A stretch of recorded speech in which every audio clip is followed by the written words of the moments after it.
ಕೆಲವು ಭೂಪರು ಏನು ಅನಂತ ಹೆಗಡೆ ಅನ್ನುವಂಥವ್ರು ಆ ಬಾಬಾ ಸಾಹೇಬರು ಕೊಟ್ಟಂಥ ಒಂದು ಸಂವಿಧಾನದ ಅಡಿಯಲ್ಲಿ ಇವತ್ತು ಅವರು ಎಂ ಪಿ ಆಗಿ ಕೆಲಸ ಮಾಡಿದಂಥವ್ರು. ಇವತ್ತು ಅಂತಹ ಮಹಾತ್ಮನಿಗೆ ಅಗೌರವ ಸೂಚಿಸುವಂಥ ಕೆಲಸ ಮಾಡಿ ಇಡೀ ಒಂದು ಶೋಷಿತ ಜನಾಂಗ, ದಲಿತ ಸಮುದಾಯಕ್ಕೆ, ಹಿಂದುಳಿದವರಿಗೆ, ಪ್ರತಿಯೊಬ್ಬ ಭಾರತೀಯರಿಗೂ ಕೂಡ ಅವಮಾನ ಆಗುವ ರೀತಿಯಲ್ಲಿ ಸಂವಿಧಾನದ ಬದಲಾವಣೆ ಮಾಡ್ತೀವಿ ಅನ್ನುವಂಥದ್ದು ಬಹುಶಃ ಅವರ ಮೂರ್ಖತನ. ಬಹುಶಃ ಅವರು ಸಂವಿಧಾನ ಬದಲಾವಣೆ ಮಾಡೋದಲ್ಲ, ಬರೀ ಸಂವಿಧಾನ ಮುಟ್ಟಿದ್ರೆ ಅವ್ರು ಸುಟ್ಟು ಹೋಗ್ತಾರೆ ಅನ್ನುವಂಥ ಎಚ್ಚರಿಕೆಯನ್ನು ನಾವು ಕೊಡ್ತಾ ಇದೀವಿ ಇವತ್ತು. ಇಲ್ಲ, ಅವರಿಗೆ ಸಂವಿಧಾನ ಅಂದ್ರೆ ಏನು ಗೊತ್ತಿಲ್ಲ, ಡಾಕ್ಟರ್ ಬಾಬಾ ಸಾಹೇಬ್ ಅಂಬೇಡ್ಕರ್ ಅಂದ್ರೆ ಏನು ಗೊತ್ತಿಲ್ಲ, ಇದು ಯಾವುದೂ ಅರಿವೇ ಇಲ್ಲ ಅವ್ರಿಗೆ.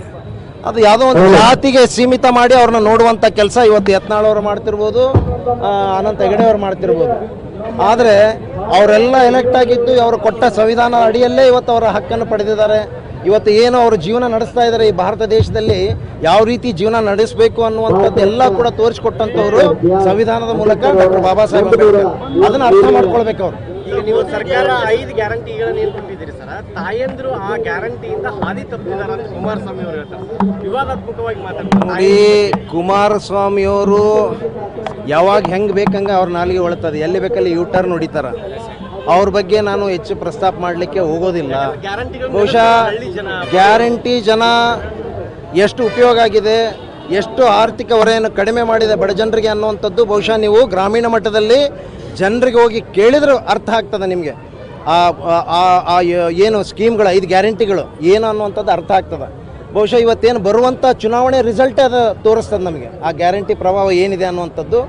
ಬಹುಶಃ ಖಂಡಿತವಾಗಿ ಭಾಳ ಆರ್ಥಿಕ ಸಂಕಷ್ಟದಲ್ಲಿ ಏನಿದ್ರು ಈ ಬಿ ಜೆ ಪಿಯವರ ಆಡಳಿತದ ವೈಫಲ್ಯ ಮತ್ತು ಭ್ರಷ್ಟಾಚಾರದ ಏನು ತಾಂಡ ಆಡ್ತಾ ಇತ್ತು, ಬಹುಶಃ ಬಡವರು ಭಾಳ ಸಂಕಷ್ಟಕ್ಕೆ ಒಳಗಾಗಿದ್ದರು.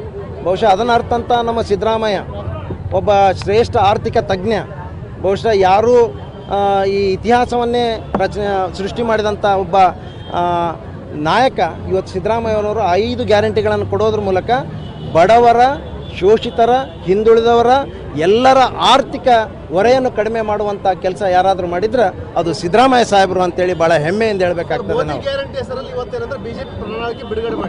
ಅಲ್ಲ, ಇಷ್ಟು ದಿನ ನಮ್ದೆಲ್ಲ ಗ್ಯಾರಂಟಿಗಳು ಆರ್ಥಿಕ ದಿವಾಳಿ ಆಗ್ತದೆ ಅಂತೇಳಿ ಮೋದಿಯವರು ಹೇಳಿದರು.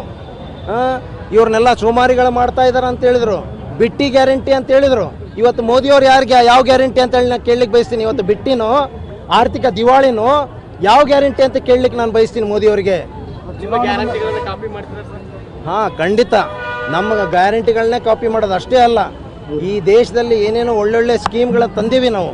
Right to information act, right to education act ಮತ್ತು ಮನ್ರೇಗಾ ಎಲ್ಲ ಸ್ಕೀಮ್ಗಳನ್ನು ಕೂಡ ಕಾಪಿ ಮಾಡಿದ್ದು. ಆಧಾರ್ ಕಾರ್ಡನ್ನು ಇವರು ದೂಷಣೆ ಮಾಡಿದವರು. ಈ ಆಧಾರ್ ಕಾರ್ಡ್ಲಿಂದ ಪ್ರತಿಯೊಂದು ನಮ್ಮ ಏನು ಸೀಕ್ರೆಟ್ಸ್ ಎಲ್ಲ ಇವತ್ತು ಹೊರಗಿನ ದೇಶಕ್ಕೆ ಹೋಗ್ತವೆ, ಎಲ್ಲ ಸೀಕ್ರೆಟ್ಸ್ ಎಲ್ಲ ಇರೋದಿಲ್ಲ, ಪ್ರೈವಸಿ ಇರೋದಿಲ್ಲ ಅನ್ನುವಂಥದ್ದು ಏನು ವಾದ ಮಾಡಿದಂಥವ್ರು ಇವತ್ತು ಭಾಳ ದೊಡ್ಡದಾಗಿ ಆಧಾರ್ ಮೂಲಕನೇ ಎಲ್ಲ ಹಣ ನಾವು ಸಂದಾಯ ಮಾಡ್ತಿದ್ದೀವಿ ಅಂತೇಳಿ ಬೊಬ್ಬೆ ಹೊಡಿತಾ ಇದ್ದಾರೆ. ಅರ್ಥ ಮಾಡ್ಕೊಳ್ಬೇಕು. ಅವ್ರ ಬಗ್ಗೆ ನಾನು ಅವ್ರ ಗ್ಯಾರಂಟಿಗಾಗಲೇ 5 ಗ್ಯಾರಂಟಿಗಳು ಅವ್ರ ಗ್ಯಾರಂಟಿಗಳಾಗಿಬಿಟ್ಟಾವ. ಕಪ್ಪು ಹಣ ವಾಪಸ್ ತರ್ತೀವಿ ಅನ್ನೋಂಥ ಗ್ಯಾರಂಟಿನೂ ಗೊತ್ತೋಗೈತಿ. ಸ್ವಿಸ್ ಬ್ಯಾಂಕ್ನಲ್ಲಿ ಇದ್ದಂಥ ಹಣ ಅಂತಂದು ಅದನ್ನ ಹಾಕ್ತೀವಿ ಅಂಥದ್ದು.